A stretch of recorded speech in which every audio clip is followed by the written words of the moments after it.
इथं राहायचं का तुला शब्द जर काढला तोंडात ना नाटक तू लाव बरं हात चल. हा लाव मला हा लाव आता लाव लाव हात तू.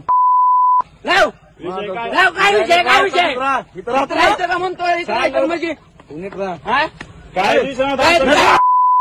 गाडीचा धक्का लागला हा, तू टाका लागला म्हणजे मागे राहतो तू तर मागं. त्यानं काय केलं धक्का गाडीचा लागला आरसा आत गेलाय तर मागे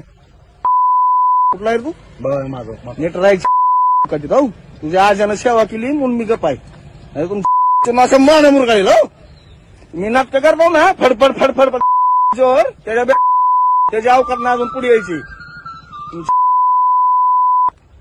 नीट राहायचं इथं लायकी नदीनं काय म्हणते गाडी चालला होता आम्ही ते गाडीचा कट लागला होता मग ती रणवीर भाईला बोललेलं होतं त्या पोराचं काय मला नाव माहित नाही रणवीर भाई सतपुते रोहन आणि सतपुते नानाला बोललो नाही तर कुणाला बोललो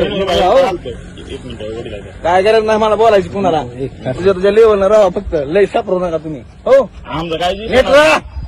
नाटक करू नको कशाला माघारी आलतो विषय नव्हता तर कुठं माघारी आलं ए. की दिवस मारून बघणं करायचं का तुला काय नदीनं म्हणजे नीट राहा चल सोड घरी नीट राहा आपल्या इथं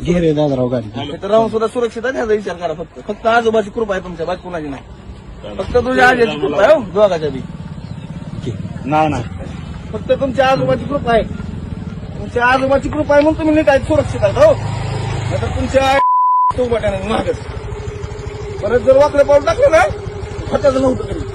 तुलाही माहिती आहे परत काय असतं माहिती गेलं राजकारण बिचकारण माझ्या काय सुद्धा बघत नाही पुढे मागं माहिती आहे ना एवढा सोपन सुद्धा पुढे असं उभं राहत नाही हो पुढे घ्या काय हे दादा गाडी घे नीट आव कधी राहायचं वर्ष झालं तुमची बघतो नाटकामुळे तुझ्या बापाची बी आणि तुझी बी नीट राहायचं तुम्हाला राजकारण करायचं ना बिंदास करायचं बिंदास कर बारगुल्याचं कर स्वप्नाचं कर वाकडे पाऊल जर टाकलं तर फत्याचं नव्हतं होईल ना ह्याला जबाबदार तुम्ही आजचा तुलाही माहिती आहे झेपणार आहे का मी झेपणार आहे का झेपणार आहे तुम्हाला झेपणार आहे का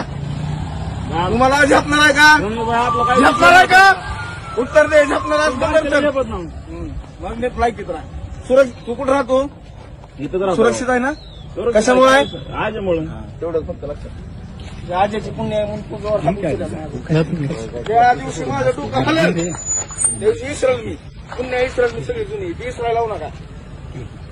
फक्त तुझ्या रामभाऊची फक्त पुण्य आहे तुमच्या घरावर तुझ्या आजीनं लय केलंय पार्टीसाठी म्हणून आम्ही गप्प आहे ज्या दिवशी सरकल त्या दिवशी विषय संपन्न झाला हो